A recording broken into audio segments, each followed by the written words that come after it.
Mas, irmãos, estamos aqui a parte 2 da lição 8 da Escola Bíblica Dominical, terceiro trimestre de 2020. Nós lemos o ponto 1 e o ponto 2, agora vamos para o ponto 3, né? Só lembrando sempre que a lição de hoje é as causas da desunião devem ser eliminadas. Então, vamos aqui ao ponto de número 3. Neemias solucionou o problema. Então, 3.1. Neemias convocou um grande ajuntamento. Reuniu o povo, lembrou a todos que os irmãos mais pobres estavam sendo literalmente escravizados. Confrontou-os com a sua injustiça, perguntando-lhes, vendesseriam a nós? Então se calaram, não acharam o que responder. Como dissemos no ponto passado, ele chamou eles e falou sobre todo esse assunto, inclusive tocou no assunto de que antes eles tinham sido escravos de outras nações. E agora vocês vendesseriam a nós? Então não haveria cabimento disto, de que os mais pobres daquele povo se tornassem escravos dos mais ricos, sendo eles voltaram do cativeiro junto, tinham o mesmo Deus, a mesma fé, serviam no mesmo templo, reconstruído por todos eles juntos, tinham uma mesma liderança. Como isso podia funcionar? Não estava correto. E a Bíblia diz que eles ficaram calados, não havia o que responder. E aí eu vou chamar a atenção de cada um de nós, em qualquer área da nossa vida, não somente nesta aqui que está tocando a lição, qualquer uma. Antes de nós tomarmos qualquer atitude na nossa vida, antes de fazermos qualquer coisa na nossa vida, temos que pensar primeiramente, se um dia fomos questionados sobre isso que estamos fazendo, se está de acordo com a palavra de Deus, se está de acordo com a vontade de Deus, se realmente é correto. Qual a resposta que temos para dar? Vamos nos calar e dizer realmente estamos errados? Então é melhor antes de fazer. Então, antes deles cobrarem juros abusivos, antes deles se assenharem daquele povo, eles deveriam ter pensado: devo fazer isso? Isso está correto? Isso é uma maneira certa de me postar? E não precisariam que Neemias tivesse que passar por essa situação, ter o chamar a atenção. Então vamos aqui. Neemias faz uma proposta conciliadora. Diz ele: deixemos este ganho, restituí-los hoje. Neemias 5, 10 e 11. Neemias inclui na proposta: eles e seus auxiliares haviam emprestado a juro. Note bem, a juro, mas não com juro. E Neemias estava disposto a não receber os juros. Neemias 5,10. Eu expliquei no ponto passado, dei um exemplo da minha, na parte 1, melhor dizendo, né, que estudamos, né, realmente no ponto anterior, ponto 2 da lição, na primeira parte do estudo, do primeiro vídeo, um exemplo pessoal meu. Mas aqui olha o que ele fala aqui. Aquele povo pedia o juro do povo, juros abusivos. Então, era praticamente impossível de se pagar. Neemias e seus auxiliares também emprestavam dinheiro, com juro normal, com juro dentro do normal. Mas ele agora queria dar o exemplo, ele queria apresentar a eles uma proposta que eles entendessem que vocês precisam parar de fazer isso e, para dar exemplo, eu também vou deixar de fazer isso. Eu também não vou mais emprestar com juros, não vou mais ganhar algo verdadeiramente fora do normal, fora daquilo que deveria ser. Então, ele abriu mão daquilo que ele poderia ter. A vida cristã é uma vida de renúncia, meu amado irmão. Muitas vezes temos que abrir mão de certas situações. Jesus disse: se alguém te mandar andar 1 milha, tu anda 2. Se alguém te pedir a capa, você dá a túnica também. Se alguém lhe bater na face direita, bate à esquerda. Muitas vezes você tem que renunciar. E aqui era necessário. Neemias renunciou e os seus auxiliares para que aquele povo pudesse entender e compreender. Neemias estava olhando algo maior, que era a obra de Deus, que era as coisas do Senhor, do que a sua própria vida em si. E a terceira coisa a proposta foi acatada. Restituiremos e nada procuraremos deles. Faremos assim como diz Neemias 5,12, o povo respondendo a ele. Neemias conjurasse diante do sacerdote que assim fariam, também no 5,12. E um ato simbológico de Neemias confirmou aquele juramento solene. Então, o povo acatou. Isso é importante, meu amado irmão. Eu disse no ponto anterior, é necessário que antes de tomarmos uma decisão, pensamos bem, para ser um dia alguém chegar para nós e falar: por que você fez isso? Por que você agiu assim? E nós podemos responder: não, temos aqui uma justificativa, mas devemos ficar calado, não tem a justificativa, não tenho o que falar diante da palavra de Deus. Mas se porventura, porque somos pecadores, somos seres humanos, errarmos, quando alguém nos chegar e mostrar: olha aqui, ó, a Bíblia diz que você devia agir assim. A Bíblia mostra que a verdade é isso aqui. A Bíblia te orienta nesse sentido. Veja que lá no texto de Êxodo, em Levítico também, era proibido cobrar usura do pobre. Eles estavam fazendo aquilo. E Neemias os lembrou nada mais, nada menos do que a própria palavra de Deus. E graças a Deus eles foram humildes nesse sentido de deixarem essa situação para que o problema pudesse ser resolvido. E lembrando na lição 6, ele diz: houve um problema que quase atrapalhou a reconstrução do muro. Mas Neemias teve uma decisão sábia, nós vamos ver na lição 8. Neemias, então, fez esta parte importante. Síntese desse tópico 3 é a convocação de Neemias para a conciliação. E vamos para o último ponto desta lição de número 8. A paz voltou a reinar entre os judeus. Surgindo o problema entre os irmãos, deve logo ser tratado com muita diligência. Quando o líder do povo for ignorante, desinteressado ou negligente, o resultado poderá vir a ser contaminação grave. Se Neemias fosse, então vamos falar aqui, ignorante. E alguém vai dizer: eu até por um acaso, não por um acaso, né? Desculpa não falar dessa maneira, né?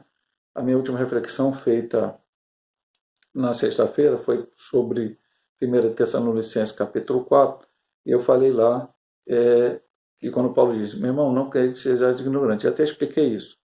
Para nós ignorantes aqui no Brasil, ser duro, ser ríspido, falar a palavra que magoa a pessoa, a gente acha que isso é uma pessoa ignorante. Aqui o sentido lá e como sentido aqui é o seguinte: ignorar é não saber. E muitas vezes esse não saber não é o não saber porque você não sabe, não tem condições de saber, porque você não quer saber.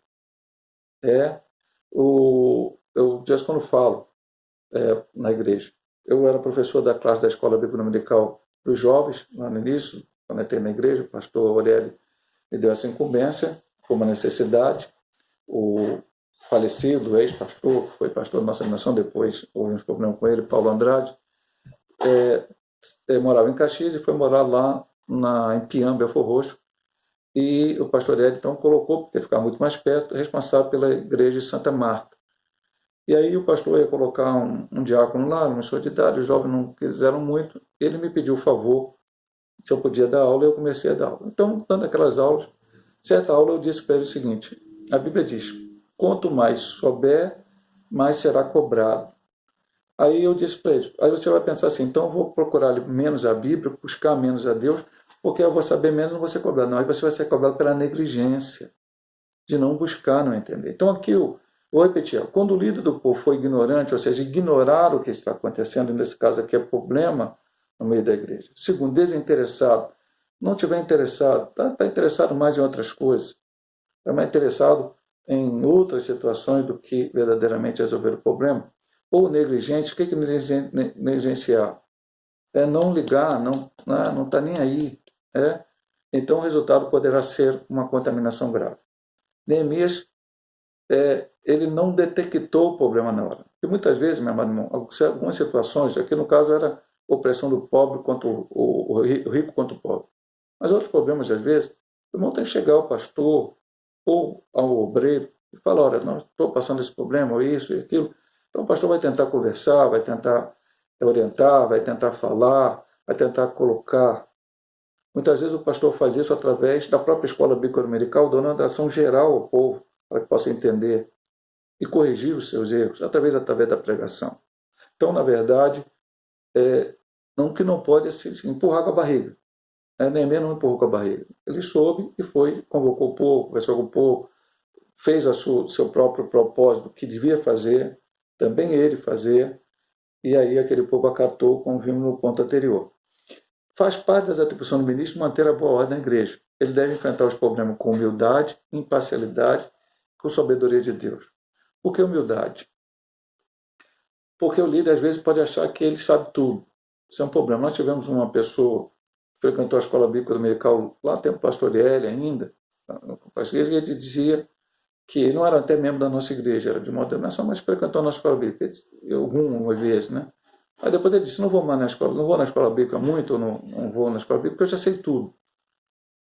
Não existe, meu amado irmão. Eu, pastor Hélio, vou dizer para você. Aqui eu estou ministrando a aula, ou na questão de vídeo, dessas coisas, porque estamos aí. Quando voltar da pandemia, por exemplo, na igreja de Caxias, o pastor Paulo, que é o professor. Então, quando eu estiver lá, em outubro, novembro, dezembro, vou estar sentado, ouvindo, ajudando, né, dando a minha opinião, mas ouvindo os ensinamentos. Porque é assim que funciona. Eu vou viver a minha vida toda e vou aprender. Como aprendo quando outro irmão prega, outro irmão dá testemunho, quando outro irmão louva, quando outros pastores pregam e eu ouço a pregação deles. Então, eu vou aprender até o dia da volta de Cristo. Todos nós temos que aprender sempre. Então, aqui, humildade é poder saber que você não sabe tudo. Segundo, imparcialidade. O líder não pode pender para A ou pender para B. Não pode. Ele tem que tomar a decisão correta. Ele não podia prender nem para os ricos e nem para os pobres. Ele tinha que analisar o problema. Ali havia um problema. Os pobres estavam sendo oprimidos. Isso é uma realidade. Então, chamou os ricos e os orientou sobre a situação. E terceiro, com a sabedoria de Deus, que essa é mais importante. Salomão recebeu uma oportunidade. O que tu pede a Deus? Ele pediu sabedoria. Não pediu riqueza, não pediu pão inimigo, não pediu nada. Ele pediu sabedoria. Precisamos de sabedoria de Deus. A Bíblia diz isso várias vezes. Se você não tem sabedoria, Tiago diz, não tem sabedoria, peça a Deus que a dá gratuitamente. Precisamos de sabedoria para resolver os problemas. Neemias foi nesse sentido um exemplo para os que estão à frente da obra do Senhor. Assim como Deus fez com Neemias, Ele quer fazer com seus servos hoje, isto é, Deus quer abençoar seus servos e confirmar as obras das suas mãos. Salmo 90, 17 diz, confirma, sim, confirma a obra de nossas mãos. Depois, problemas relacionados devem ser tratados carinhosamente. Bem-aventurados pacificadores, Mateus 5, 9, as bem-aventuranças. A adesão representa uma obra da carne. Em Gálatas 5, 19, 20, que diz aqui, lá você vai ter o fruto do Espírito e as obras da carne. E o que o cristão deve fazer? Procurar que nele o fruto do Espírito possa fluir. A obra da carne ele tem que se afastar delas. E nessa obra da carne tem lá a contenda, várias coisas que não pode haver no meio do povo de Deus. Eu tenho que me afastar disso. Eu tenho que fugir disso. Essas coisas entristecem o Espírito Santo. E se o Espírito Santo se entristece, ele se afasta. E aí não vamos ter avivamento, não vamos ter poder, não vamos ter unção, porque o Espírito Santo não vai ficar no meio de uma situação onde cada um só quer saber de si próprio e não esquece do outro. Não, isso não funciona. B. A desunião destrói a comunhão e o amor entre os irmãos, coisa tão preciosa na igreja. Andar em amor como também Cristo vos amou. Efésios 5:2. Eu tenho que seguir o exemplo de Cristo. Como assim, pastor? Porque Cristo me amou, meu amado irmão, sendo eu pecador. Cristo não me amou porque era bonzinho. Cristo não me amou porque eu virei dizimista, porque eu fui frequentador de culto, porque eu não virei tocador de instrumento, porque eu não virei professor de escola bíblica, eu virei alguém que louva na igreja, eu não virei quem pregue. Não, Cristo me amou sendo eu pecador. O amor dele não depende do que alguém fez por ele, porque eu não fiz nada para ele me amar. E se ele me amou, eu tenho que amar meu irmão da mesma maneira, da mesma forma como ele me ensinou. Por isso ele diz aqui, andar em amor como também Cristo vos amou. Quem ama a Deus ama também a seu irmão. 1 Coríntios 4, 21. Lê o texto, a carta de Paulo, a primeira carta aos Coríntios. Vou refazer de novo aqui. Aqui é 1 João 4, 21. Leia a primeira carta do apóstolo São João. E ela vai falar em várias vezes. Amar, irmão, ele chega a dizer, quem ama a Deus e não ama seu irmão, a Deus que você não vê e não ama seu irmão que você vê, não existe, não é verdade. Jesus orou para que todos sejam um, como tu, ó Pai, o és em mim, e eu em ti. João 17, 21, eu já li aqui Eu li o 20, o 21, o 22, o 23 de João 17. Recentemente eu preguei até em João 17, 17, oração sacerdotal de Cristo, a intercessão dele pela sua igreja. E uma das coisas que ele pede é que nós, cristãos, sejamos um em Cristo. Um em Cristo. Não é união humana. Não é um na metodista pentecostal, um na batista, um na Assembleia de Deus, um na... Não, um na... Não. É um em Cristo. Você vai servir o Senhor na igreja que você estiver, mas vai se unir também com teus irmãos de outras denominações. Nós somos um em Cristo. Quem nos salvou foi Ele, e quem nos amou primeiro foi Ele. E o ponto 3, e aí a letra C, estamos estamos encerrando a lição. Nesse C, finalmente devemos cultivar nosso testemunho diante do mundo. A união entre os crentes é o selo da estabilidade espiritual e da paz da igreja. Eu vou ler para você porque ele cita mais uma vez João 17. É um texto também muito importante para que nós possamos lê-lo, talvez cotidianamente, e refletir nele. Eu glorifiquei na terra, tendo consumado a obra que me deste a fazer. Eu creio que ele quer falar do 14. Desde a tua palavra, e o mundo os odiou, porque não sou do mundo, assim como eu não sou do mundo. Vou repetir o ponto. Finalmente devemos cultivar nosso testemunho diante do mundo. Hebreus capítulo 10 fala que nós estamos cercados de uma grande nuvem de testemunhos. Eu disse aqui recentemente numa reflexão. O mundo não está olhando para a gente para ver coisas boas das suas virtudes. Porque isso muitas vezes passa batido, meu amado irmão. Eu vou te dar um exemplo só do que acontece na mídia.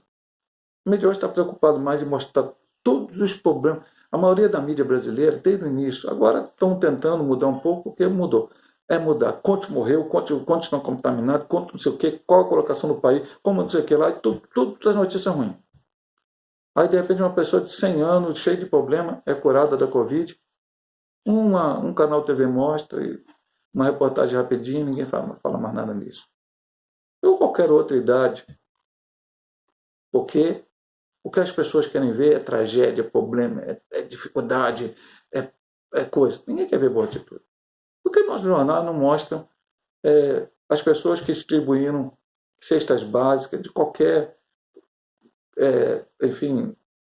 conteúdo religioso para pessoas que estavam carentes na rua, que fizeram coisas boas?